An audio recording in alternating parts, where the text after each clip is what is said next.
acerca del infierno. Y pues es una de las verdades más solemnes que el Señor Jesucristo enseñó, porque precisamente fue la existencia de este lugar que se llama el infierno y del cual ya no se predica, por lo cual la Biblia dice: porque de tal manera amó Dios al mundo, para que todo aquel que en Él cree, ¿qué cosa? No se pierda. ¿Qué significa no se pierda? Que no te vayas a la condenación eterna. El lugar del infierno es tan terrible que en su amor Dios prefirió que su Hijo pagara por tus pecados y por mis pecados en esa cruz, para que tú y yo no nos condenáramos en la corta vida que Dios nos ha dado en este lugar que se llama el infierno. El Señor Jesús habló del infierno mucho más veces que el mismo cielo. Veamos algunos pasajes, por ejemplo, Mateo capítulo 10, versículo 28, dice Jesucristo: y no teman a los que matan el cuerpo, mas el alma no pueden matar. Teman más bien a aquel que puede destruir el alma y el cuerpo en el infierno. Mateo capítulo 13, 40 y 42. De manera que como se arranca la cizaña y se quema en el fuego, así será el fin de este siglo. Enviará el Hijo del Hombre a sus ángeles y recogerán de su reino a todos los que se sirven de tropiezo y a los que hacen iniquidad, y los echarán en el horno de fuego. Allí será el lloro y el crujir de dientes. Ningún ser humano podría saber qué es lo que existe después de la muerte más que Dios. Tú puedes consultar a brujos, puedes consultar a gurús, puedes consultar a chamanes, a Walter Mercado, a astrólogos, etcétera, etcétera. No hay una sola persona, ni un solo libro en los millones de volúmenes de literatura que existe en las librerías que te puedan decir qué hay después de la muerte. Todos son hipótesis, especulaciones, ¿verdad? Que ideas de los seres humanos, pero ¿quién puede decirnos realmente a dónde te vas a ir tú y a dónde me voy a ir yo cuando tú mueras?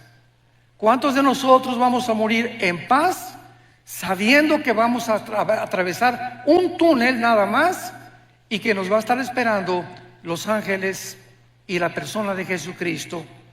¿Y cuántos de ustedes en esta noche que nos escuchan, cuando tú mueras, vas a abrir los ojos a la otra vida y te vas a llenar de terror y de arrepentimiento tardío, porque ya no habrá ninguna otra oportunidad en toda la eternidad para tu salvación? Dios nos ha dado una sola vez, 60, 70, 80, 85, algunos de una forma milagrosa llegan a los 100, 102, 3 años, para que podamos atravesar como peregrinos y oír la voz que en esta noche el Espíritu Santo te quiere hablar. Veamos nosotros que esta es una de las realidades más terribles de la existencia humana, y es que el Señor Jesucristo enseñó, como lo acabamos de leer, que hay un lugar, existe un lugar donde las almas de los condenados vivirán atormentados por un fuego que casi nunca se va a apagar. Después hablaremos de la duración del infierno. Vayamos a la primera carta a los Corintios y vamos a comenzar estudiando, en primer lugar, para que entendamos el infierno, cuántas criaturas ha creado Dios y el destino de cada una de las criaturas que Dios ha creado. Esto es muy profundo y muy interesante para la comprensión de nuestra conferencia. Dice 1 Corintios 15, versículo 39. No toda carne es la misma carne. Una carne es la de los hombres, o sea, el cuerpo de nosotros está diseñado con estómago, pulmones, un cerebro, etcétera, etcétera, diseñados no para vivir en la luna ni para vivir en Marte. Dios nos diseñó exclusivamente para este mundo y nos diseñó para que comiéramos los alimentos de la tierra. No Coca-Cola, ¿verdad? No refrescos, nada de Werner Bull, ni Monster, ni todos los productos que venden por todos lados. Nos creó para que comiéramos alimentos verdes, plantas, frutas, vegetales y por lo menos 2 litros de agua diarios. Si tú conoces este funcionamiento de tu cuerpo, Dios te va a conservar, Dios te va a bendecir, pero esta es la forma como Dios nos diseñó para que nosotros pudiéramos sobrevivir. Dice la Biblia, otra carne es la de las bestias. Bueno, los animales, los toros, las vacas, los caballos, las yeguas en el campo, ¿verdad? Tienen una manera de vivir, desayunan, comen, cenan y se mueren. Comen, cenan y se mueren. Comen, respiran y se mueren. Y es una tragedia, dice los Salmos, que muchos seres humanos, sin entender la razón y el propósito por el cual Dios nos creó, viven igual que las vacas. Viven igual que los becerros. Te desayunas en la mañana, comes, ya fuiste a la universidad con el propósito de hacer dinero, con el propósito de ser presidente de Costa Rica, con el propósito de tener un fama, publicidad o recibir aplauso, reconocimiento de la gente. Y todas estas cosas que tú buscabas, al final de tu vida descubres que todo es vanidad, que en ninguna de estas cosas vas a encontrar el propósito ni el significado verdadero por el cual Dios te creó. En tercer lugar, hay la carne de las peces. Los peces fueron diseñados para vivir con un sistema branquial especial. ¿En dónde? Debajo del agua. Y los pececitos, ¿verdad? Fueron creados, los ballenas, los tiburones, los delfines, para tener su hábitat. Y en cuarto lugar, las aves. Los cuerpos de las aves fueron diseñados que hasta este momento ningún ser humano puede diseñar ni inventar la forma como vuelan las aves. Hemos tratado de hacerle así con las alas y no hemos fracasado. Entonces tenemos 4 tipos de creación que Dios hizo del sol para abajo. Muy bien, del sol para arriba tenemos un mundo espiritual invisible que no puede ser conocido por el intelecto, ni por tus estudios, ni aunque tengas 5 licenciaturas en ciencias políticas o en filosofía y letras, en antropología, en paleontología. No me importa el conocimiento que tú tengas, el ser humano nunca podrá descubrir el mundo espiritual que nos rodea. Y el mundo espiritual tiene también diferentes lugares donde todo lo que Dios creó en el mundo invisible, oculto a nuestros ojos, tienen un destino, como lo vamos a ver. En primer lugar, hay un infierno. El infierno es un lugar donde las almas, o tu alma, Dios quiera que no en esta noche, que si tú mueres y sales por esa puerta sin arrepentirte de tus pecados, sin saber que es la última oportunidad que tal vez Dios te ha dado en esta noche para recibir a Jesucristo, si tú mueres un accidente de tráfico, un cáncer inesperado, una embolia cerebral, una bala perdida, nadie sabe exactamente el momento en que vamos a morir. Pues si tú mueres sin Cristo, hay un lugar que está en el centro de la tierra. El centro de la tierra, lo vamos a ver a continuación, está todavía el infierno. Y en este lugar no van los demonios, no van los ángeles caídos, no va ninguna otra criatura más que los espíritus de los seres humanos. Dios diseñó el infierno únicamente para que ahí bajen las almas de los espíritus humanos que en la vida rechazaron el conocimiento y la verdad del Evangelio de la gracia de Dios. En segundo lugar tenemos otro lugar que se llama el abismo. El abismo es el lugar de los demonios. En el abismo hay demonios y existen también ángeles caídos. Por ejemplo, dice en Apocalipsis capítulo 9, versículo 11, que el ángel del abismo es el jefe de los demonios, que se llama el destructor, o que se le llama también, ¿verdad?, Apolión, que significa el que destruye. Entonces, el abismo es para los demonios. Cuando Cristo sacó demonios, ¿se acuerdan ustedes? Le decían a Jesús: por favor, no los envíes al abismo. ¿Por qué? Porque tenían miedo de ser encarcelados en este lugar. Entonces, en el abismo no hay espíritus humanos. En el infierno no hay demonios. El infierno es para los seres humanos. El abismo es para los demonios y los ángeles caídos. En tercer lugar, la Biblia menciona otra prisión invisible que se llama prisiones eternas de oscuridad.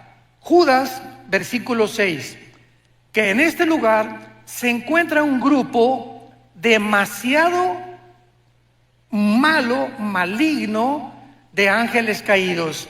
Una vez que los ángeles rechazaron a Dios, hubo otro tiempo en Génesis capítulo 6 que se mezclaron con las mujeres humanas y produjeron gigantes de casi 4 o 5 metros de altura, con 12 dedos en las manos, 12 dedos en los pies, y esta raza de gigantes se llamaron los Nefilim, que significa los caídos, porque se refiere a los ángeles que realmente eran los hijos de Dios que bajaron a mezclarse y a corromper la genética humana para impedir que naciera el Mesías.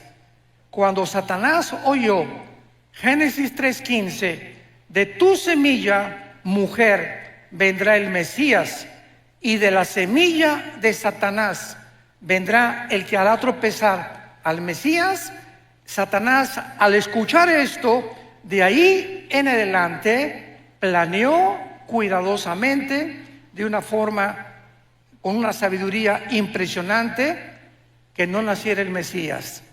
Y así vino el primer ataque en Génesis capítulo 6, impidiendo y corrompiendo la genética humana.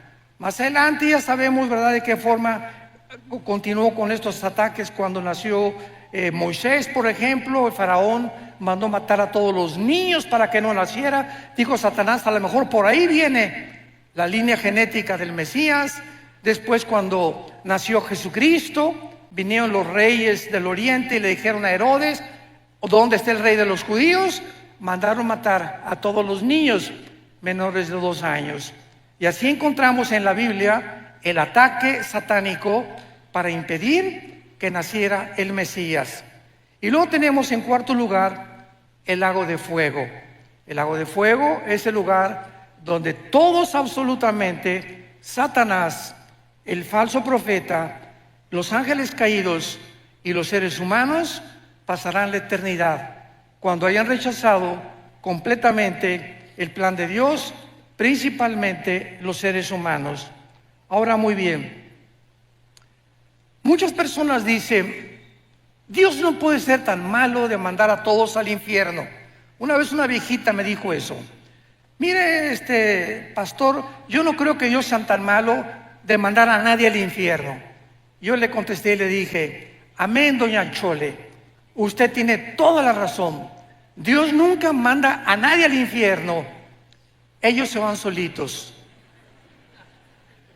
Porque de tal manera amó Dios al mundo que nos dio a su Hijo unigénito. Entonces, las personas que se van al infierno no las mandó Dios. ¿Tú lo vas a escoger esta noche? O sea, ¿no te agrada estar en la iglesia? ¿No te agrada estar con los santos? ¿No te agrada purificar tu vida? No hay ningún problema. En el cielo no tendrías cabida. Entonces, nosotros somos los que decidimos, como les dijo en Deuteronomio 11, Dios al pueblo de Israel: he aquí les pongo la bendición y la maldición. Tú escoge. La bendición, si me escuchas, si oyes mis mandamientos, si realmente permaneces en mi palabra, y la maldición y la condenación, si me rechazas? Eso no le dijo Dios a los caballos, ni a los orangutanes, ni a los chimpancés, ni a Chita, ¿verdad? Dios está hablando a seres humanos como tú y como yo, a ángeles que nos creó con una conciencia de la eternidad. Dice Eclesiastés 3:11, Salomón, porque Dios lo hizo todo precioso en su tiempo, sin que el hombre alcance a comprender la obra de Dios de principio hasta el final. Entonces es importante que esta mente que Dios nos ha dado, donde hay inteligencia, conocimiento, percepción de la realidad y la conciencia de un mundo espiritual, que el Espíritu Santo al entrar a nuestra vida nos despierta para que podamos entender que no somos animales, que tú eres un ser responsable moralmente y que tus decisiones que tú hagas van a tener consecuencias para bien o para mal. Una vez llegó una muchacha a pedirnos consejería a mi esposa y a mí y nos dijo: tengo 16 años y voy a ser mamá. Tengo un bebé en mi vientre, ¿qué me aconsejan ustedes? Porque ya le he pedido perdón a Dios y mi esposa y yo le contestamos: mira, Panchita, claro que Dios te ha perdonado, porque la sangre de Cristo nos limpia de todo pecado. Pero hay una cosa que tienes que saber: tú no puedes evitar las consecuencias del pecado. Entonces la cosecha la vas a tener que recoger. Pero ahora que te has pedido perdón a Dios, Él te va a acompañar y te va a fortalecer para que esa criatura que nazca nunca la vayas a abortar, ni lo pienses en tu corazón. Ten esa criatura, porque Dios te va a ayudar y va a hacer de esa criatura algo que va a honrar su nombre y le va a traer gloria algún día también a su nombre. Entonces, esto es importante que sepamos. Dios nos perdona, pero la cosecha de nuestros pecados la tenemos que recoger. La Biblia nos revela los atributos de Dios. ¿Qué quiero decir con esto? Los atributos de Dios son las cualidades esenciales del ser, de la divinidad, y se dividen en dos: los naturales y los morales. Los naturales son omnipotente, omnisciente, todopoderoso. Hay personas que dicen: bueno, es que Dios es el mismo ayer y por lo siempre. Correcto, en sus atributos naturales, pero no en la forma como Él actúa. Por ejemplo, Dios abrió el Mar Rojo, no lo ha vuelto a abrir jamás en la historia. Dios detuvo el sol en los tiempos de Josué, no lo ha vuelto a hacer tampoco. Entonces hay muchas cosas que Dios se ha limitado a hacer en sus atributos naturales, pero los atributos morales son el amor, la santidad, la justicia y la fidelidad. Dice Romanos 11:22, mirad el amor y la severidad de Dios. Dios no es un Dios, un monstruo que simplemente no puede castigar, porque si Dios permitiera que hubiera anarquía en los seres humanos que Él creó y tú hicieras lo que a ti te da la gana, desde que eres pequeño vas a crecer con un espíritu completamente en rebelión a la autoridad. Desde que nacemos, los niños y la mamá, y poco a poco vamos educando al niño para que el niño no se desboque, para que no haga lo que quiera, para que cuando aparezca pirinol en el suelo y como berrinche, mi juguetito, te levantas y pau, pau, pau de vez en cuando necesitan, porque el niño tiene que crecer con autoridad y con amor también. Entonces, el mismo amor que yo abrazo a mi nieto y lo beso, el mismo amor se lo demuestro cuando sus papás le hacen pau, pau, pau. Entonces, el amor y la disciplina forman el carácter. Un muchacho que crece sin educación, en rebelión a sus padres, en rebelión a la policía, en rebelión a la autoridad, va a acabar en una cárcel, tarde o temprano. Van a acabar o como en cárceles, son grupos terroristas, ¿verdad? O en cárteles de las drogas, simplemente porque en su desarrollo no tuvieron la formación de su carácter. Vivieron siempre haciendo lo que les da la gana. ¿Y sabes algo? No podemos vivir así. Entonces, los que han vivido de esta manera y han muerto en su vida, van a tener que pagar en la otra vida sus consecuencias. Ahora bien, veamos en tercer lugar algo también que es muy importante, que es lo siguiente. Muchas personas dicen que el infierno se encuentra en esta vida, o que acaba en la tumba, ya se acabó todo. Sin embargo, la única persona que tiene la autoridad para hablarnos acerca de la otra vida se llama Jesucristo. Cuando Él bajó del mundo y nos dijo: yo soy la resurrección de la vida, y Él resucita de los muertos a los 3 días, Cristo es crucificado, es muerto, enterrado y resucitado a los 3 días. ¿Qué mensaje nos está dando Jesús? Ustedes también van a volver a vivir. Sígueme. Yo soy el camino, yo soy la verdad y yo soy la vida. Yo soy el pan que descendió del cielo y he venido al mundo para en esa cruz mostrarte quién es Dios. ¿Quieres saber quién es Dios? Ve la cruz.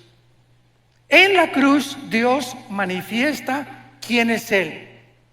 En el momento en que Jesús muere con sus espinas y sus clavos en las manos y en los pies, Dios nos está diciendo quién es Él.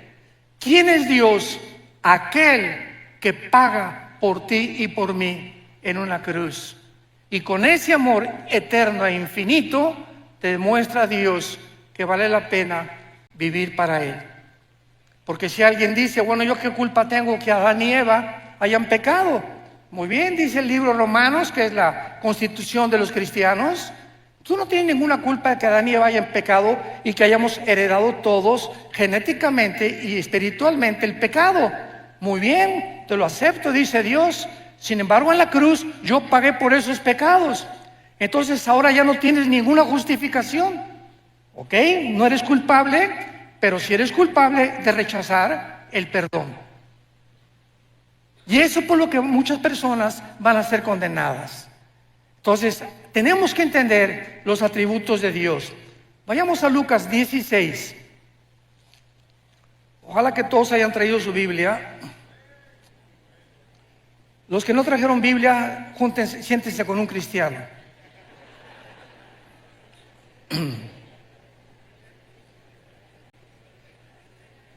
Desgraciadamente, ahora que tenemos la tecnología y que están todos los versículos escritos, pues la gente ya no trae su Biblia.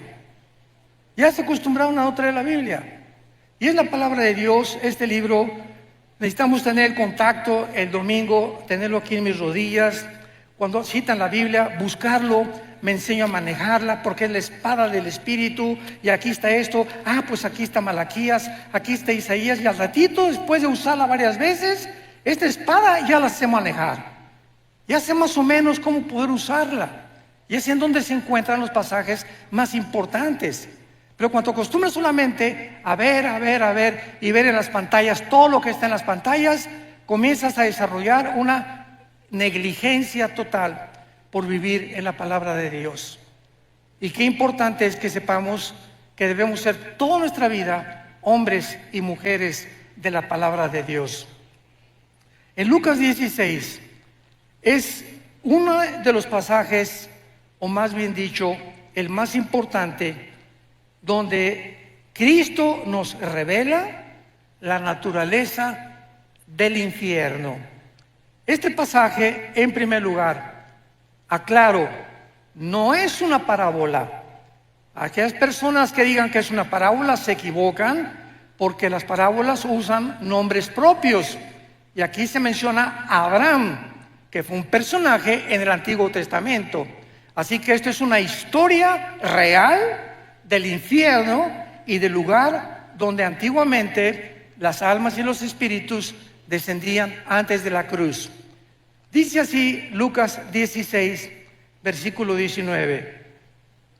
Había un hombre rico que se vestía de púrpura y de lino fino y hacía banquete con esplendidez. Veamos la comparación. Por el otro lado, el contraste, había un mendigo llamado Lázaro, que estaba echado a las puertas de aquel lleno de llagas. Aquí tenemos dos personas. ¿Por qué el Espíritu Santo usó a un rico y por qué usó a un mendigo? Muy bien. Jesús dijo claramente en Mateo 19, 23 al 24, que es muy difícil que los ricos entren al reino de Dios. Y en Santiago capítulo 2 versículo 5 dice la Biblia, porque los pobres Dios los hizo ricos en fe. Muy bien, ¿qué significa esto? No significa que el que tú tengas dinero te va a condenar. Significa que regular y generalmente las personas que alcanzan muchas riquezas, llega un momento en que no sienten la necesidad de Dios. Tengo todo. Tengo mi carro, mi casa, ¿verdad? Alma mía, descansa, muchos bienes he guardado. ¿Para qué me preocupo? Voy al domingo y escucho un mensaje, escucho una aplicación del Evangelio, pues sí, ¿verdad? Pero yo no necesito nada realmente, sin darse cuenta precisamente de su pobreza espiritual. Entonces, eso es una generalidad.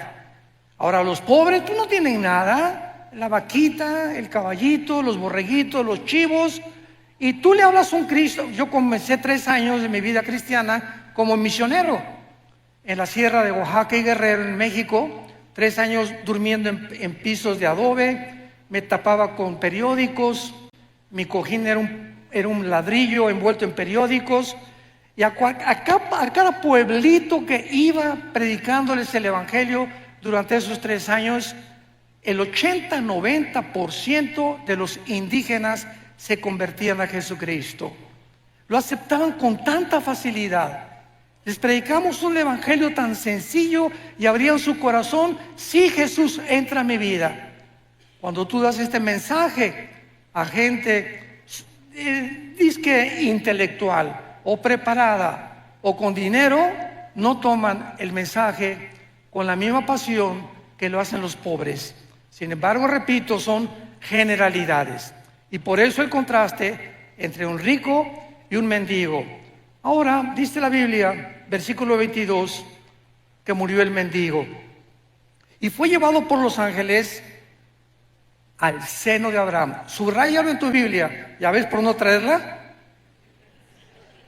Allá no se puede subrayar, ¿eh? Fue llevado al seno de Abraham. Esto es importante porque a Jesucristo nos va a revelar el lugar donde bajaban los espíritus antes de la cruz. Fue llevado al seno de Abraham y murió también el rico y fue sepultado. Y en el Hades alzó sus ojos estando en tormentos y vio de lejos a Abraham y a Lázaro en su seno. Me detengo aquí.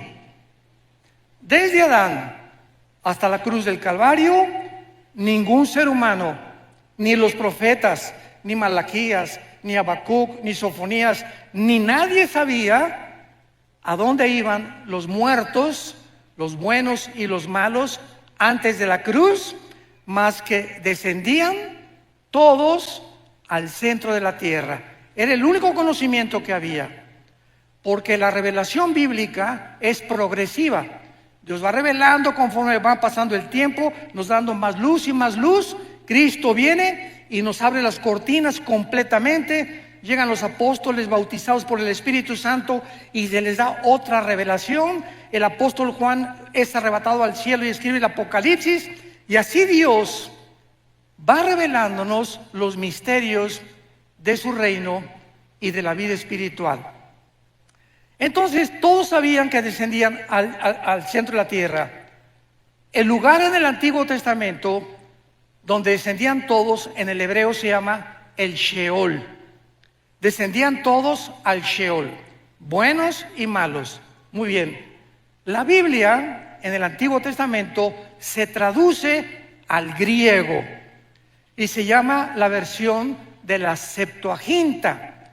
Entonces, en la traducción del hebreo al griego, la palabra Sheol es una transliteración y se usó la palabra Hades con H, Hades. Entonces, viene Jesucristo y nos corre la cortina de lo que había en el centro de la tierra. Y Jesucristo nos enseña claramente, pero me voy a ir en orden. En primer lugar, tendrán vista, versículo 23, en el Hades alzó sus ojos. Las personas condenadas en el centro de la tierra, en el infierno, van a poder mirar, van a tener vista.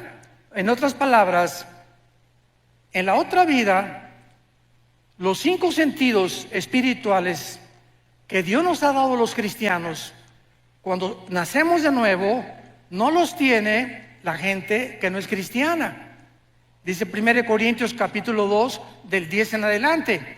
El hombre natural, el hombre que no ha sido regenerado por el Espíritu Santo, no entiende la Biblia. Vienen aquí Oscar Jean-Paul Sartre, y viene aquí Richard Hawkins, y viene Bertrand Russell, y viene Friedrich Nietzsche, y vienen los más grandes ateos y chocan contra la Biblia, porque no es el intelecto ni las facultades de la inteligencia naturales las que nos abren el camino para entender lo que solamente el Espíritu Santo nos puede revelar. Pero el espiritual, dice 1 Corintios 2, entiende todas las cosas porque tenemos la mente de Cristo. ¿Me van siguiendo? Muy bien. Entonces, las personas en el infierno van a ver, se despertaron sus instintos espirituales que no tenían en la vida. Nosotros ya los tenemos desde ahorita. Dice la Biblia, el espiritual juzga todas las cosas. El cristiano tiene un discernimiento, y yo puedo estar con mi esposa en una cena y estar con ciertas familias, y me dice mi esposa: mira, esa persona que se acercó, algo mi parabólica me dice, ¿verdad? No hagas negocio con él, o no tengas mucha amistad con él. Algo me dice en su espíritu, en su mirada, que no es de Dios. Y así comenzamos a agudizar los sentidos espirituales que Dios nos da con el Espíritu Santo en la proporción en la que memorizamos la Biblia. ¿Sí me escuchaste?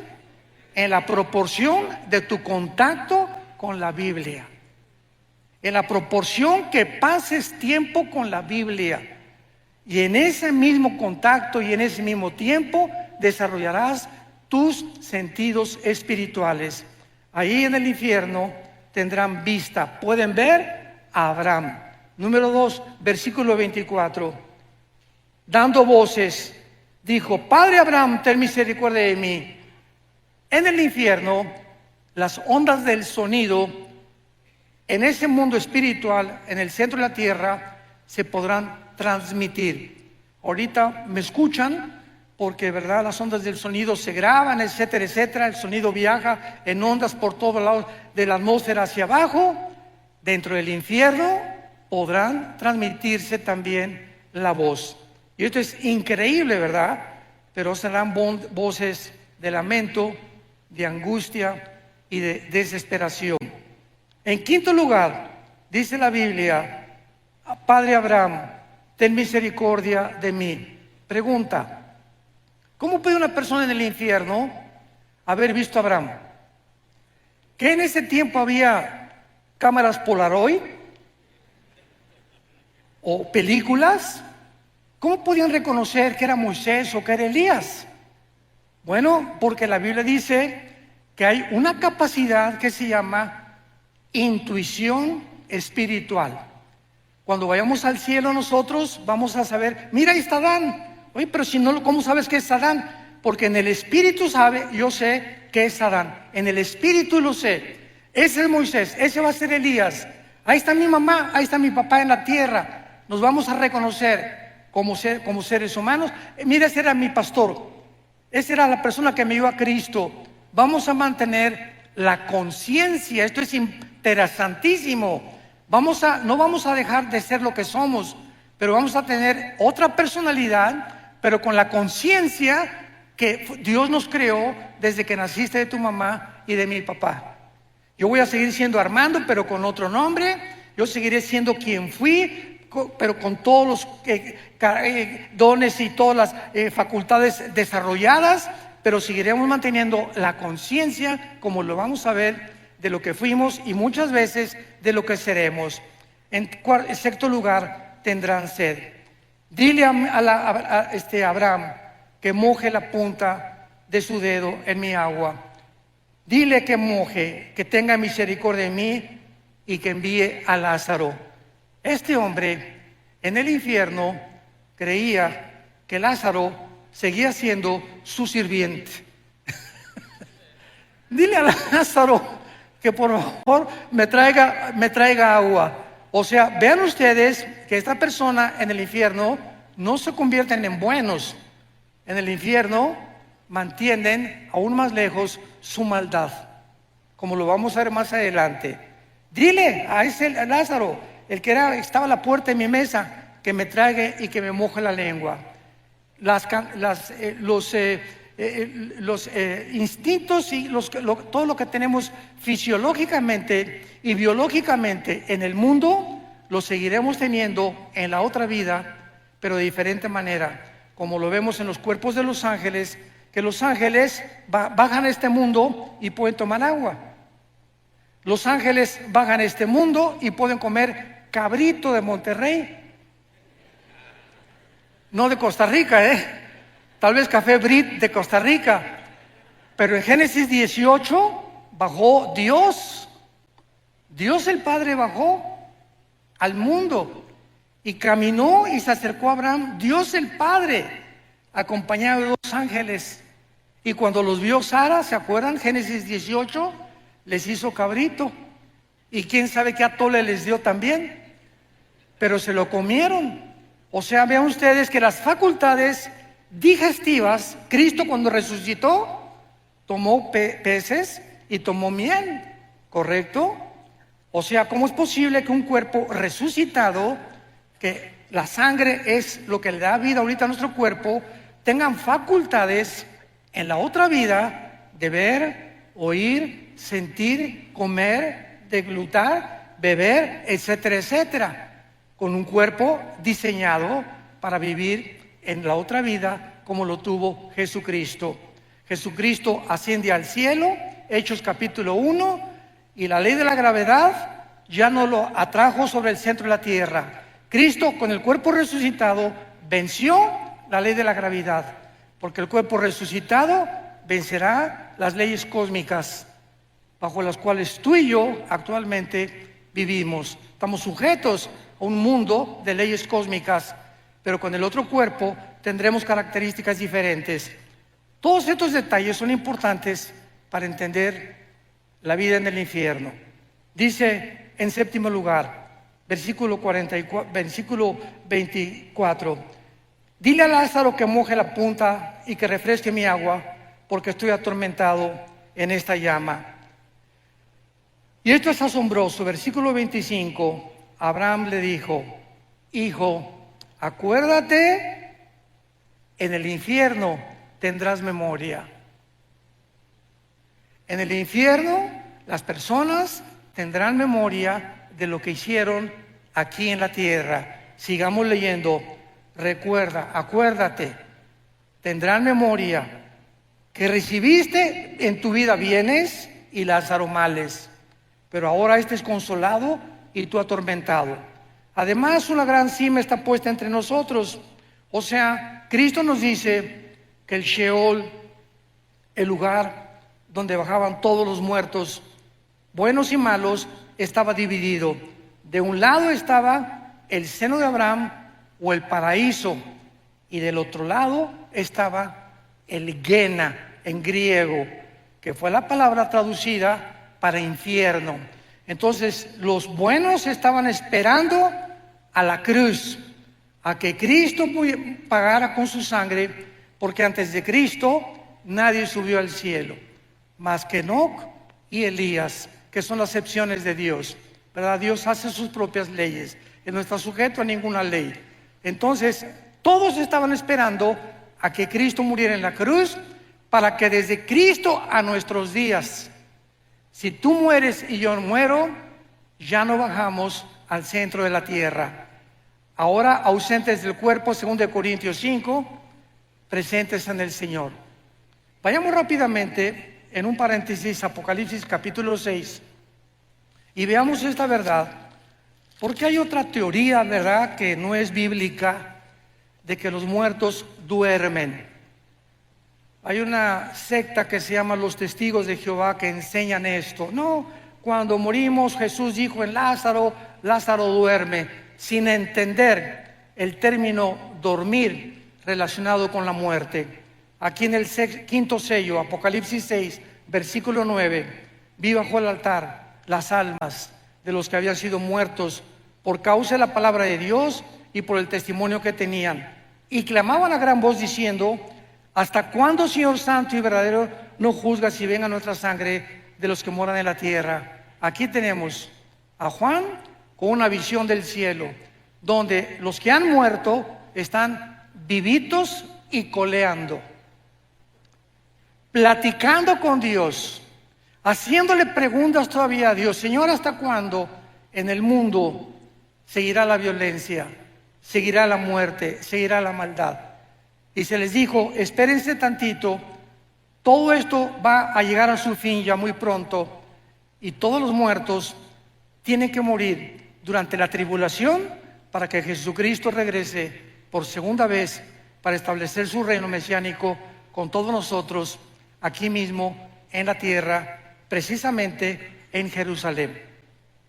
Esto es importante porque los muertos, en el momento en que tú mueres, abres tus ojos, y en el Antiguo Testamento dice la Biblia: y murió Abraham, y murió Isaac, o Benoni, y murió fulano de tal, y fueron reunidos con sus padres. Siempre que en el Antiguo Testamento moría alguien, los patriarcas, dice la Biblia, y fueron reunidos con sus padres. O sea, al morir había un lugar donde lo estaban esperando. ¿En dónde? En el centro de la tierra. Ahí estaban guardados todos los santos, guardados de Dios, conscientes, oyendo, viendo, esperando. Cristo muere en el Calvario. Efesios capítulo 4, versículo 10. Baja Jesucristo en los 3 días y 3 noches que su cuerpo se quedó en la tierra. Somos espíritu, tenemos alma, vivimos en un cuerpo. Cristo muere y su cuerpo, destrozado, flagelado, completamente descuartizado, ¿verdad?, por todas partes, se queda en la tumba. Su espíritu se sale y baja Jesús en el espíritu al centro de la tierra. Pregunta: ¿con qué cuerpo? Porque dice 1 Pedro capítulo 3 que bajó a predicarles a los espíritus encarcelados. ¿Con qué cuerpo? Su cuerpo no había resucitado, resucitó a los 3 días. Entonces vemos nosotros que en el momento de la muerte hay un cuerpo temporal que Dios nos da. Lo acabamos de leer en Apocalipsis 6. Se les dijo que esperaran, ¿hasta cuándo? Hasta la resurrección de los muertos, que tendrá lugar en el arrebatamiento de la iglesia, en el rapto de la iglesia, desde Pentecostés hasta nuestros días. Los que estamos en Cristo, los que formamos parte del cuerpo de Cristo, seremos resucitados. Los santos del Antiguo Testamento, Daniel 12, versículo 1, serán despertados en la segunda venida de Jesucristo. Entonces, en el rapto no se van los santos del Antiguo Testamento, únicamente el rapto es para la dispensación de la iglesia. La dispensación de Israel es completamente diferente a la de nosotros. Esto es importante también, pero regresamos a nuestro pasaje de Lucas y veamos la conclusión, que es realmente lo más profundo de este estudio. Y dice así: Abraham le dijo, acuérdate, versículo 25, que recibiste tus bienes, Lázaro está atormentado.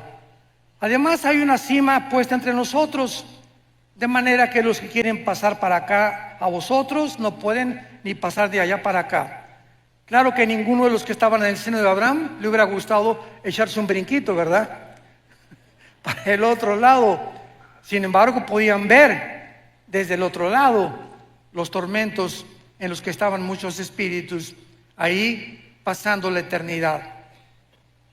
Versículo 27. Entonces le dijo: te ruego, manda ahí a Escazú a alguien. Ahí está mi papá en Escazú. Ahí está mi padre allá arriba. Porque tengo 5 hermanos para que les testifique, a fin de que no vengan ellos a este lugar. ¿Qué era la petición de esta persona atormentada en el infierno? Estaba consciente que no quería, aun cuando él estaba pagando, que su familia acabara igual que en él. Ve y díganle a mi esposo, díganle a mi esposa, a mis hijos, que por favor crean el evangelio. Pero no le dijo eso, sino que alguien fuera, mándales un ángel, y en la noche que un ángel le jale los piecitos a mi papá. Soy un ángel, arrepiéntete de tus pecados. O un milagro que suceda para que puedan evitar bajar al infierno. Abraham le contestó: a Moisés y a los profetas tienen, óiganlos. Entonces él dijo otra vez: no, padre Abraham, pero si alguno fuere a ellos de entre los muertos, se arrepentirán. O sea, manda a alguien que realmente les cause un milagro para que se arrepientan y no bajen al infierno. Y Abraham le dijo: si no oyen a Moisés y a los profetas, tampoco se persuadirán, aunque alguno se levante de los muertos. Damas y caballeros, en el Antiguo Testamento Dios abrió el Mar Rojo, hizo milagros con Elías, hizo milagros con Moisés, hizo milagros con Eliseo y no se arrepintieron. Cristo hizo el más grande de todos los milagros.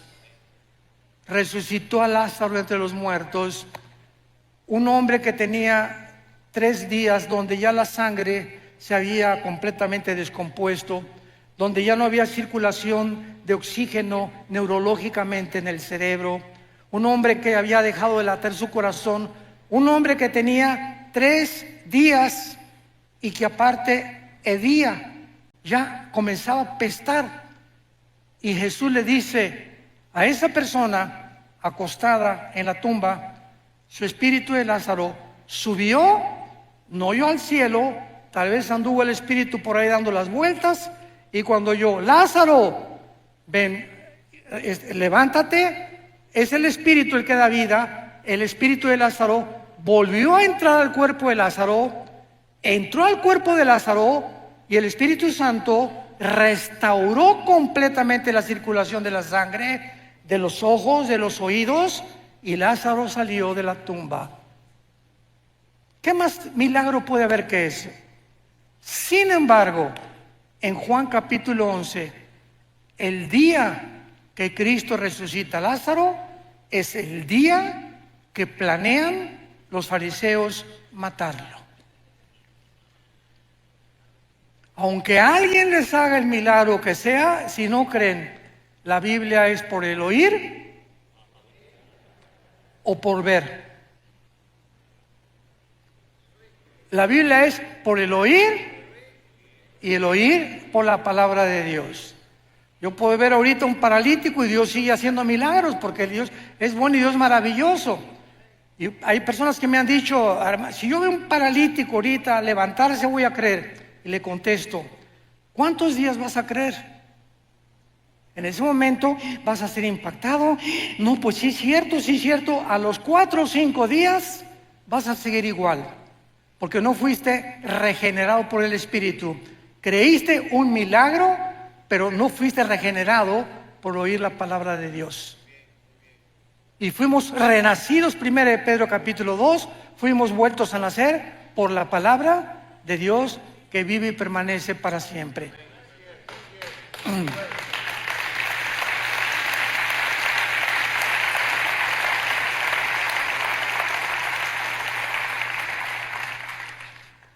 Ningún milagro sobrenatural convencerá a salvar a nadie. La salvación proviene de ver y no por el oír, o por el oír y no por ver. Un milagro puede asombrar, repito, causar sorpresa, admiración por algunos momentos, pero no cambia el corazón humano. El único que cambia el corazón humano es la palabra de Dios. Si alguien pudo haber sido salvado o creído por milagros, fueron los judíos cuando salieron de Egipto, o los fariseos en la resurrección. Sin embargo, ni así creyeron a Dios.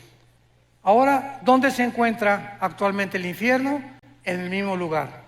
Si tú mueres esta noche, sin la persona de Jesucristo en tu vida, sin haberte arrepentido de tus pecados, ahorita en la noche cierras tus ojos, el doctor dictamina, ya se fue Pancho, ya se fue Carlito, ya se fue doña fulana de tal, doña Choli ya se murió. Tu espíritu baja inmediatamente al centro de la tierra. Y ahí en el centro de la tierra, hoy, en el mes, estamos en marzo todavía, ¿verdad? En febrero. Baja al centro de la tierra y después que pase los 2000 años o el tiempo de la gracia y venga la tribulación, cuando Jesucristo regrese, van a pasar 1000 años. Y al finalizar los 1000 años, los que están en el centro de la tierra van a resucitar. Apocalipsis 20, del 11 al 15, el juicio del gran trono blanco. Van a resucitar todos los que están en el infierno, los libros se van a abrir y Dios te va a decir: Carlitos, ven para acá, doña Panchita, venga para acá, doña Chole, venga para acá. Voy a demostrarle a todos los ángeles y a toda la creación que yo no te quiero enviar al infierno. Tú has decidido y yo no puedo violar tu voluntad, porque el libre albedrío es la característica más grande que Dios nos ha dado. Somos seres morales, responsables de nuestras decisiones. Si Dios forzara a alguien a irse al cielo, como dice otro movimiento también dentro del cristianismo, que Dios a uno los preparó para el cielo y otros para el infierno, y se nos roba la libertad de escoger, es una barbaridad. Porque en el infierno no va a haber un letrero que diga: pues aquí estamos todos los que no fuimos escogidos por Dios, por el amor de Dios. Eso no puede ser. En el infierno están todos aquellos que se les dio una oportunidad en esta vida y no la aprovecharon. Y esta oportunidad Dios te la da en esta noche a tu corazón.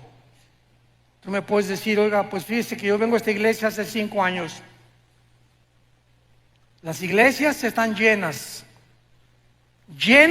de personas no salvadas, llenas de personas que nunca se han arrepentido. Y el arrepentimiento ya no se predica tampoco.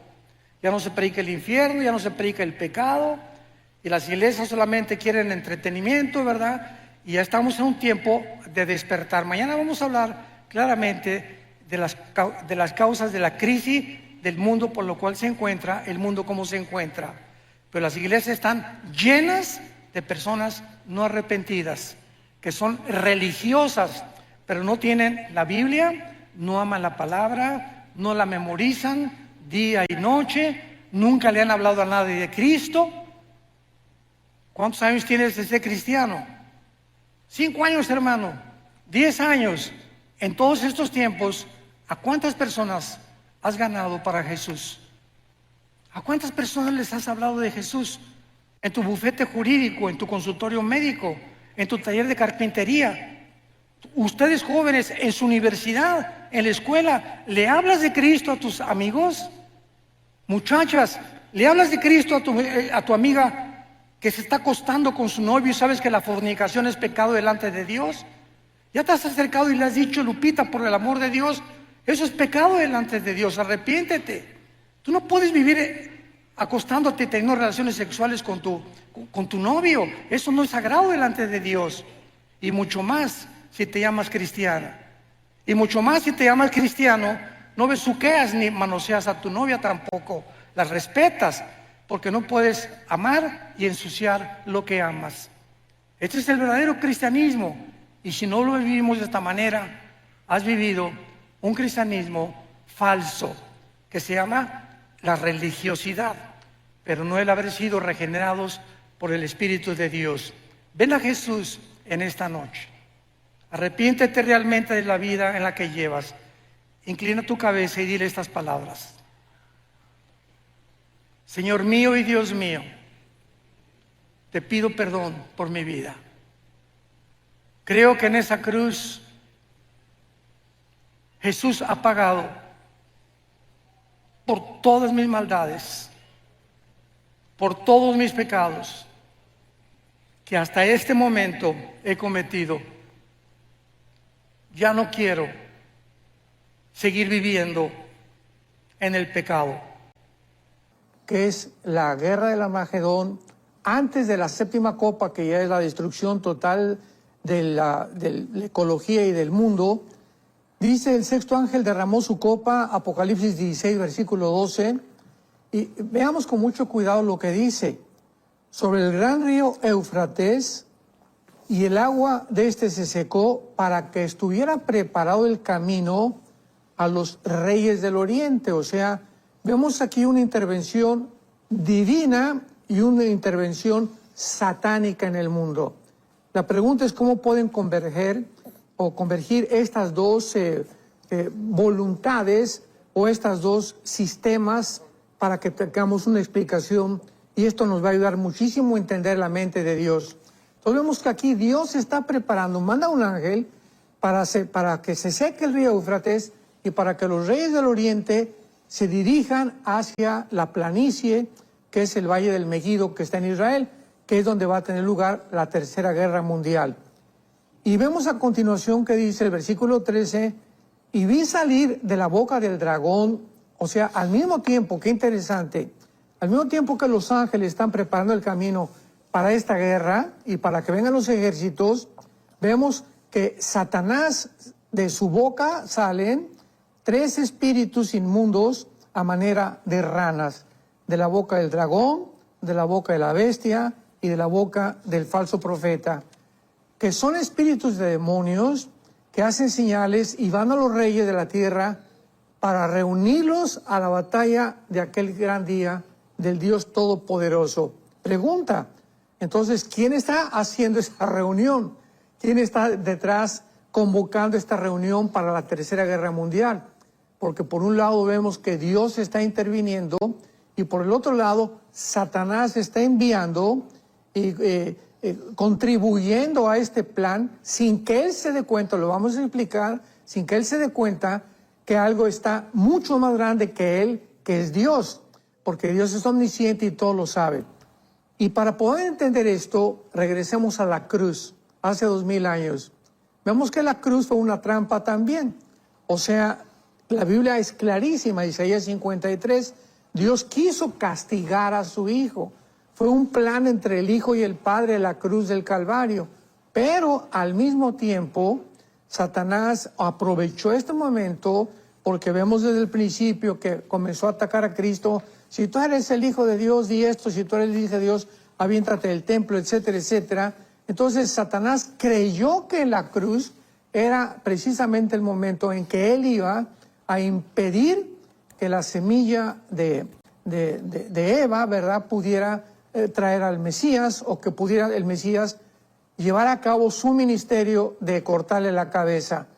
Y entonces qué sorpresa se dio Satanás, porque nos imaginamos cuando muere Cristo, había, yo creo, una sinfónica satánica arriba en el cielo, amén, esto y el otro, así sea, qué bueno, ya murió el Hijo de Dios.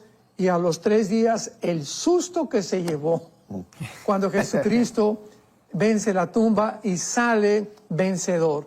Entonces vemos en Colosenses 2 que dice que exhibió a las potestades completamente, y para que el mundo supiera quién era realmente el que está a cargo del programa en el mundo. Esto nos ayuda mucho a comprender la Biblia para que podamos entender que al mismo tiempo que Dios es soberano y Dios tiene un programa que nadie va a poder cambiar, al mismo tiempo Él culpa a las personas que están involucradas en ese programa, como en Hechos capítulo 2. Dice la Biblia que Pedro se levanta en el día de Pentecostés y dice, de acuerdo al determinado consejo y anticipado conocimiento de Dios, vuelvo a repetir, de acuerdo al predeterminado consejo y anticipado conocimiento de Dios, Cristo murió en la cruz. Pero al mismo tiempo, Dios culpa a Herodes, Dios culpa a Pilatos del asesinato de Cristo. Entonces, aquí es la pregunta, por eso es lo maravilloso y lo precioso de la teología. ¿Cómo es posible que Dios haya planeado la muerte de Cristo y culpe también a los que estuvieron formando parte de esta crucifixión? Y lo mismo ya en tercer lugar, el ejemplo de Judas. Judas, pues ya estaba escrito que él era el hijo de pecado, el hijo de perdición. Pero al mismo tiempo vemos que Dios había planeado que Judas fuera el que entregara a Jesucristo, y Judas está ahorita en el infierno y va a pasar al lago de fuego posteriormente. Judas se puede levantar en el día del juicio y decirle a Dios, oye, pero ¿cómo es posible que tú me condenes si tú me escogiste para que yo entregara a tu Hijo Jesucristo? Traigo todo esto a colación, Roger, porque son preguntas que son las que más nos han hecho en los últimos meses acerca de cristianos sinceros, personas, ¿verdad?, que están buscando de alguna manera creer que hay contradicción en la Biblia.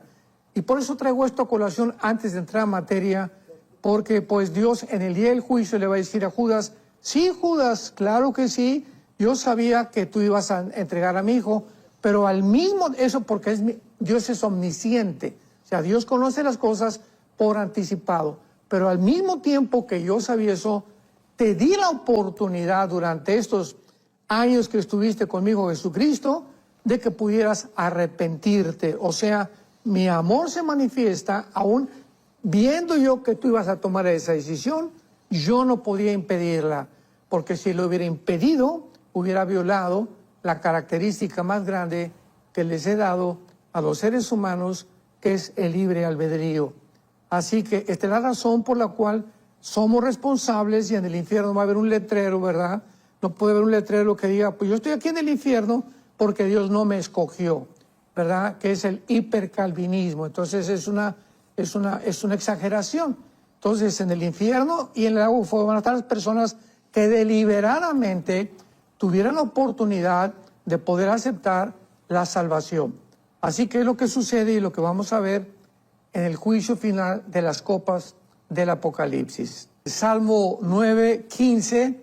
Este versículo me encanta. Salmo 9:15 dice, se hundieron las naciones en el hoyo que hicieron, en la red que escondieron fue tomado su pie. O sea, al mismo tiempo que Dios sabe perfectamente bien por su omnisciencia a dónde va a desembocar y dónde va a terminar el mundo, vemos que es las mismas naciones las que están propiciando que se lleve a cabo el plan de Dios, porque Dios sabía lo que iban a hacer. Pues ahorita, ¿qué están haciendo las naciones? Se están hundiendo, están haciendo un hoyo cada vez más profundo sin darse cuenta que ahí van a caer. Y en la red, o sea, en la trampa que las naciones están escondiendo para nosotros, para la población, como la pandemia y las vacunas y esto y el otro, y ahora que se viene que la viruela del mono y puras barbaridades, y tratar de llegar al control de las naciones, quitar la soberanía nacional a las naciones, el Foro Económico Mundial que va a crear una superraza. Todo eso es control, control, control, control, sin darse cuenta que es una trampa en la que ellos van a caer. Y este es donde va a converger completamente, al final, la Tercera Guerra Mundial. Todo el mundo está, politólogos, escritores, filósofos, personas, políticos, preguntándose, antropólogos, ¿realmente estamos al borde de la Tercera Guerra Mundial? El mismo presidente Donald Trump acaba de hacer una declaración que estábamos a borde de una Tercera Guerra Mundial, y la respuesta no es correcto, no es verdad, porque no estamos al borde de una Tercera Guerra Mundial nuclear. La Biblia lo dice claramente. la Tercera Guerra Mundial, conocida como la Guerra de el Armagedón. La palabra Har-Magedón en el hebreo significa el monte de la matanza, y se va a llevar a cabo en el Valle de Josafat, en el Valle del Megiddo, y va a ser cuando todas las naciones del mundo vengan para tratar de destruir a la nación de Israel. O sea, no va a ser una guerra de China contra Rusia y Rusia contra Estados Unidos, porque posiblemente ya ni Rusia ni Estados Unidos existan para la Tercera Guerra Mundial. Es muy probable que Rusia caiga también, al igual que Estados Unidos.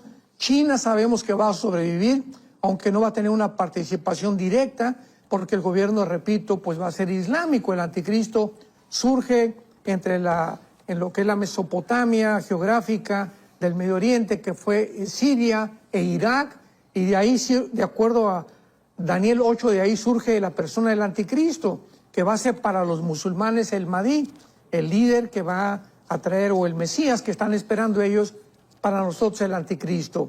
Así que no nos encontramos más que en un mundo donde estamos en los principios de dolores.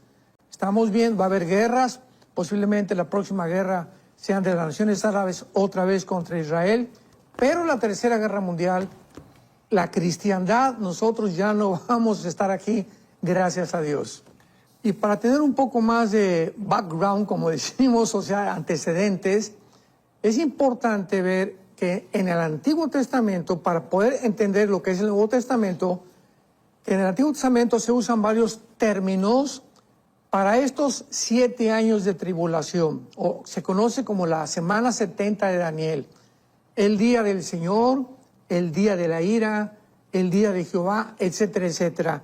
Siempre que veamos estos términos en el Antiguo Testamento, sabemos claramente siempre que se refieren, esto nos ayuda muchísimo a los que estudiamos la escatología a poder determinar en qué tiempo nos encontramos, porque aunque no sabemos el día y la hora, desde luego, de la venida de Cristo, como dice Juan, amados, Juan capítulo 2, sabemos que estamos en el último tiempo, como lo sabía Juan, como sabía Pablo a los tesalonicenses. En cuanto a los tiempos y las ocasiones, no tenemos necesidad de que yo les escriba. Entonces tenemos que saber claramente que sabemos en qué tiempos podemos encontrarnos por las señales que están claramente descritas en la Biblia. Dice Isaías 13, versículo 9. Y aquí el día de Jehová, es el término que se usa para los 7 años de la tribulación. Repito, siempre el día de Jehová, el día de la ira, el tiempo de angustia para Jacob se refiere a los 7 años de la tribulación. He aquí el día de Jehová. Viene terrible de indignación y ardor de ira para convertir la tierra en soledad y raer de ella a sus pecadores. Lo comparamos con Mateo 24, 21, que Jesucristo dijo, porque viene tribulación como jamás la ha habido. O sea, la Biblia siempre está apuntando a un tiempo específico que es el final del programa de Dios para Israel, no para la iglesia. Vemos nosotros también en Jeremías 30 que dice el tiempo de angustia para Jacob, que es el tiempo de angustia para Israel. Entonces, en Daniel capítulo 12, versículo 1, pues dice, hablando del ángel el arcángel que va a proteger a Israel en este tiempo, que es el tiempo en el que jamás ha habido. Entonces hay un tiempo específico bíblico que es de la ira de los juicios de Dios, porque nosotros ya fuimos librados de la ira, de la condenación eterna, ¿verdad? Entonces el cristiano no está puesto para la ira. Y cuando alguien dice cuando dice la Biblia que seremos libres de la ira, 1 Tesalonicenses 1, 9 y 10, capítulo 5, creen que es el tiempo el que nos va a librar, pero no es ese. Nosotros nos libra de la ira, del juicio y que va a caer sobre el mundo del tiempo de la tribulación. Entonces, claramente la Biblia, tenemos que entender esto, ¿verdad? Que el día de Jehová es el día de la ira. Ahora, esta es la razón por la cual en la segunda carta a los tesalonicenses se ha confundido también muchísimo, porque muchos han tratado de entender qué es lo que significa o por qué el apóstol Pablo está diciendo que el anticristo no vendrá antes del rapto o antes de la tribulación. Y esto tenemos que entenderlo en la segunda carta a los tesalonicenses, cuando dice con respecto a la venida de nuestro Señor Jesucristo y nuestra reunión con Él. Ahí apúntalo si tienes tu Biblia, y nuestra reunión con Él está hablando acerca del arrebatamiento de la iglesia. Vamos por orden, precepto sobre precepto, versículo sobre versículo. Que no se dejen mover fácilmente en vuestra manera de pensar, en el sentido, ¿qué dice ahí? Que el día del Señor está cerca. La iglesia de Tesalónica estaban asustados porque se levantaron muchos falsos profetas diciéndoles que ya se encontraban ¿en dónde? ¿En qué tiempo? En el día del Señor, en el tiempo de los 7 años de la tribulación. Entonces Pablo inmediatamente les contesta, ¿verdad?, en esta segunda carta, que no tienen por qué asustarse, porque antes de la tribulación se tiene que manifestar el anticristo y número 2, se tiene que manifestar la apostasía. Entonces, pues para que haya tribulación, tiene que haber un anticristo. Para que haya una marca de la bestia, tiene que haber un anticristo. Entonces, mientras no hay una marca, un anticristo, no estamos en la tribulación, ni en el cuarto sello, ni en la quinta trompeta, como muchas personas dicen, porque pues, para que esto se cumpla, primero tiene que estar el anticristo. Ya Pablo más adelante escribe, ¿verdad?, claramente que el anticristo no se va a manifestar hasta que algo, lo que lo está deteniendo, que es la iglesia, el Espíritu Santo, sea sacada del mundo. En el momento en que la iglesia sale del mundo, se desborda la maldad, el anticristo surge, pero nosotros ya no estamos aquí. Entonces, esto es muy importante al abordar los juicios de las 7 copas que estamos describiendo en este estudio, para que podamos entender claramente que si no ponemos la A antes de la B y la B antes para la C, nos vamos a confundir. Y la razón por la cual muchos se confunden, ¿verdad? Hay muchos que hasta dicen, no, es que ya ni siquiera los tiempos podemos conocer. Bueno, por el amor de Dios, pues lee la Biblia y vas a descubrir que sí se pueden conocer los tiempos, no el día y la hora, pero si podemos saber que nos encontramos, tal vez hay una posibilidad que pueda ser la última generación, hay una posibilidad que en los próximos años venga Jesucristo, hay una posibilidad. Como la hay, no la puede haber, pero las posibilidades pueden ser manejadas y Dios no está en contra que nosotros estudiemos la palabra y podamos discernir con claridad conforme se van ordenando los acontecimientos en qué tiempo nos encontramos. El sexto sello, la séptima trompeta, pongamos atención en esto, y la séptima copa son 3 eventos paralelos. Vamos, por ejemplo, a ver claramente que el sexto sello está escribiendo la séptima copa, está escribiendo la séptima trompeta. Dice, por ejemplo, aquí en Apocalipsis capítulo 6, versículo 12, el sexto sello, un grande terremoto, las estrellas cayeron del cielo, el cielo se desvaneció, todo monte y toda isla, pongamos atención, todos los montes y todas las islas desaparecen. ¿Cuándo? En el sexto sello, porque el gran día de la ira, versículo 17, o el día del Señor ha llegado. Y vemos aquí en Apocalipsis capítulo 16, versículo 17, la séptima copa. Se derrama sobre la copa en el aire, sale una gran voz del templo diciendo, está hecho, relámpagos, truenos, un terremoto, igual que en el sexto sello, tan grande como jamás lo ha habido. La ciudad fue dividida, las naciones cayeron, Babilonia fue desaparecida y todas las islas y todos los montes no fueron hallados. O sea, si en el sexto sello ya desaparecen todos los montes y todas las islas, no pueden volver a aparecer. Entonces es lógico que el sexto sello y la séptima copa tengan una relación, porque acordémonos algo, ¿verdad? Los sellos, lo dijimos hace algún tiempo, son como los que se ponen en un pergamino que le entrega en Apocalipsis 5 Dios a Cristo, 1, 2, 3, 4, 5, 6, 7, se quita el primer sello, se quita el segundo, etcétera, etcétera. Entonces, cuando se quita el sexto sello, vemos que detrás del sexto sello se está tocando la trompeta. O sea, hemos querido acomodar los sellos, las trompetas y las copas de una forma cronológica. Y no es así como el Apocalipsis lo presenta. Cuando comenzamos a juntar versículo con versículo, descubrimos realmente la relación que existe y podemos ubicarlos cuando puede suceder. No en el tiempo, pero sí en el programa de la semana 70 de Daniel. Entonces, el sexto sello, en el sexto sello se toca ahí la séptima trompeta y en el sexto sello se derrama la copa. Los sellos son abiertos. Las trompetas están anunciando algo viene y las copas son derramadas. Son tres juicios diferentes. Se quitan los sellos, se tocan las trompetas y algo cae del cielo. Entonces, muchas veces convergen 3 sellos o 4 sellos o 2 trompetas o 2 copas, como lo vamos a ver exactamente con el sexto sello del Apocalipsis. Esto es importante también porque esto es lo que ha también traído muchísima confusión en el libro del Apocalipsis. Por eso muchas personas dicen, pues yo no lo quiero enseñar porque hay muchas interpretaciones. Hay que seguir diligentemente estudiando. No hay que darnos por vencido. Dios está contento.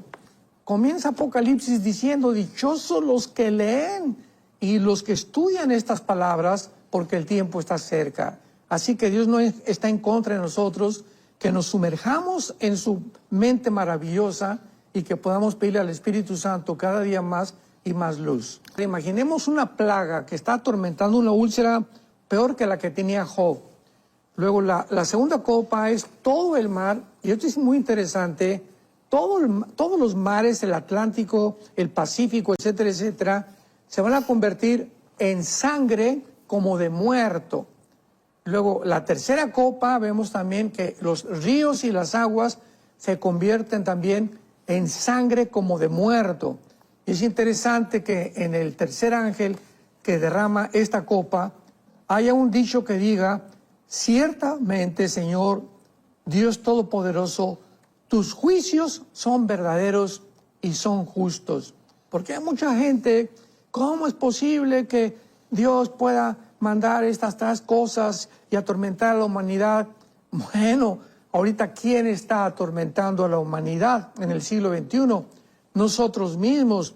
Experimentos con los niños, a punto de legalizar la pedofilia, a punto de poder quitarles a los gobiernos, a los padres, los niños, todos estos experimentos que están haciendo, propagándonos, llenándonos de terror todo el día, que esto y el dólar, y que se va a caer, y que el petróleo. Estamos en un mundo convulsionado por el miedo, por la angustia, por el temor, por el estrés. ¿Quién lo está produciendo? El mismo mundo. Entonces es justo, como dice la Biblia, aquí en Apocalipsis 16, versículo 7, que los juicios de Dios que van a caer sobre la tierra, pues porque lo merecen. ¿Quién va? Todos estos pedófilos y pederastas, ¿verdad? Y todos estos asesinos y todos estos gobernantes que han tratado de explotar a la gente y que no han hecho más que hacernos sufrir a nosotros. Para Dios es justo y dice, llegó el momento, señores, líderes que me van a entregar cuentas. Así que no juzguemos a Dios sin antes entender en qué condición nos encontramos. Y por eso, como dice Jonás, los primeros 4 juicios son tan terribles que si no se hubieran detenido, ¿verdad? Si Dios no hubiera relajado, hubiera acabado la humanidad.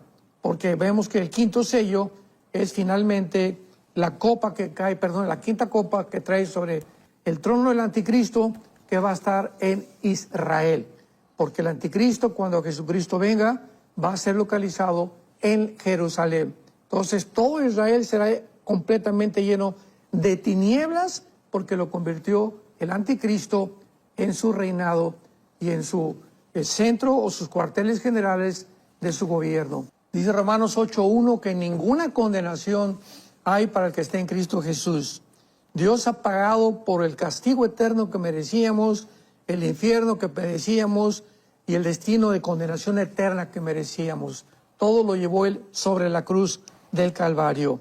Ahora también es muy importante que nosotros podamos entender, ¿verdad?, que estas copas tienen claramente un propósito para que podamos nosotros ir poco a poco acercándonos al final de las copas, que es la séptima, y que vamos a ver claramente que pues es la consumación de todas las demás. Pero esto es muy importante porque esta será la copa que atemoriza al anticristo, la quinta copa. Dice la Biblia que se derrama sobre el trono de la bestia y su reino se cubre de tinieblas. Vamos a comparar este pasaje con Daniel capítulo 11. Es muy importantísimo que cuando estudiemos la Biblia no saquemos un solo versículo nada más, porque, ¿verdad?, se saca fuera del contexto, se hace un pretexto, como dice el dicho. Entonces tenemos que comparar siempre Daniel con Apocalipsis, con Ezequiel y con Zacarías, principalmente, y con Joel, perdón. Ezequiel, Isaías, Daniel, Joel, son importantísimos para estudiarlos junto con el Apocalipsis o el Apocalipsis con estos profetas, porque estos profetas nos dan claves que se encuentran en el Apocalipsis de símbolos que se convirtieron en símbolos para que podamos nosotros interpretarlos de acuerdo a las Escrituras. Dice en Daniel 11, versículo 40 en adelante, describiendo este pasaje, la última podríamos decir, el último año del anticristo, la última etapa del anticristo, y repito, vayamos viendo cómo va en este último año del anticristo, de una forma rapidísima, conforme a la quinta copa, convergen estos eventos para que entendamos en dónde está localizado el anticristo y qué va a hacer el anticristo antes de que venga Jesucristo a destruirlo. Daniel 11, versículo 40. Al cabo del tiempo, el rey del sur contenderá contra él y el rey del norte se levantará contra él. Cuando dice la palabra él ahí en tu Biblia, ponle un círculo porque se refiere al anticristo. O sea, aquí el rey del norte no es el anticristo ni el rey del sur. El rey del norte, ¿verdad?, es Egipto, y el rey del sur posiblemente sea otra nación que surge en el Medio Oriente con la cual el anticristo va a destruir. Y dice el versículo 41, entrará a la tierra gloriosa, o sea, a Jerusalén, y muchas provincias caerán, mas estas escaparán de su mano, Edom, Moab y Moab, Edom y Moab y Amón.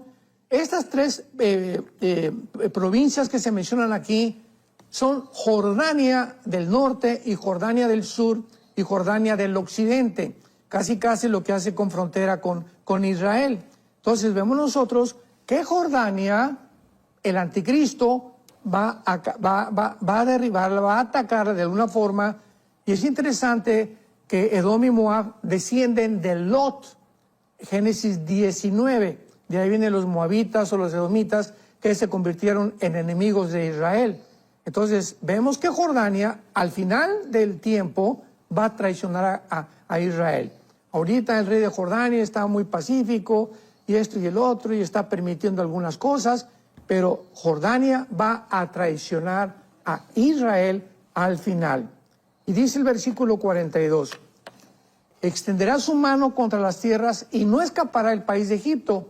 El anticristo también va a atacar a Egipto y a Jordania. Ya tenemos a dos naciones árabes que el anticristo les declara la guerra. Y se apoderará de los tesoros, y los de Libia y de Etiopía le seguirán, que son naciones, ¿de dónde? Del norte de África. Y la comparamos con Ezequiel 38, y Libia y Etiopía vienen en la invasión que se viene del norte en contra de Israel. Entonces, qué interesante es que diga que los de Libia y de Etiopía le seguirán, dándonos a entender claramente que Gog, en Ezequiel 38, es el anticristo. Y la guerra de Gog y Magog, 38 y 39 de Ezequiel, es precisamente la guerra final, la tercera guerra mundial, la guerra del Armagedón. Porque al final de la guerra de Gog y Magog, Israel se reconcilia con Dios, Dios los perdona, Dios derrama un espíritu de arrepentimiento sobre la nación de Israel, y es el propósito del refinamiento que Dios quería para Israel, que para que pudieran entrar al milenio junto con la iglesia y que pudiera Dios cumplir la promesa que los iba a restaurar antes de su segunda venida. Y finalmente dice el versículo 44, noticias del oriente y del norte lo atemorizarán, que fue lo que leímos en el libro de las copas, ¿verdad? Que el anticristo va a ser atemorizado por noticias que vienen del oriente. O sea, el oriente no solamente es China, ¿verdad? Puede ser Turquía, pueden ser otras naciones, pero aquí vemos que esta noticia lo van a atemorizar, lo que nos da a entender que el anticristo no va a gobernar el mundo entero, porque va a haber naciones que se van a oponer contra él. China no va a estar bajo gobierno del anticristo. El anticristo tendrá 10 gobiernos nada más para controlar el mundo entero, y plantará sus tiendas en los mares y el monte glorioso, y más llegará a su fin y no tendrá quien le ayude. Así que es interesantísimo esto de ver cómo terminará el anticristo ahí en Jerusalén. Va a atacar Jordania, finalmente va a atacar Egipto, y cuando acabe con estas dos naciones árabes, viene Jesucristo en la guerra del Armagedón, y entonces ya termina completamente con la segunda venida de Cristo la historia también para Israel. I'm just me, and you're just you. But somehow, that's everything we need.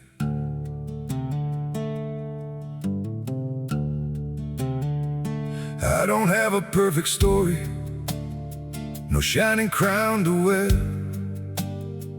just a heart that keeps on choosing you in every prayer. You're not made of fairy tales, you're not some distant dream, just the one who feels like home in ways I can't explain. I'm just me and you're just you, nothing more, but it feels true. No disguise, no in-between, just the way it's meant to be. We don't need to be someone, we don't have to chase the sun. In this world so wild and free, you belong with me.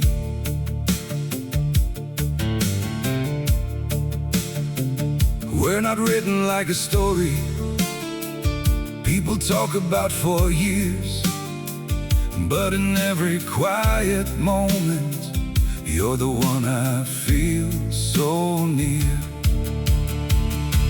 I'm just me and you're just you, nothing more, but it feels true. No disguise, no in-between, just the way it's meant to be. We don't need to be someone, we don't have to chase the sun. In this world so wild and free, you belong with me. Maybe we're not perfect, maybe we don't shine, but if you stay beside me, then everything is right. I'm just me and you're just you, still somehow we make it through every road and every sea. Lead you back to me. We don't need the stars above, we already have enough. Simple hearts, one destiny. You're the one for me.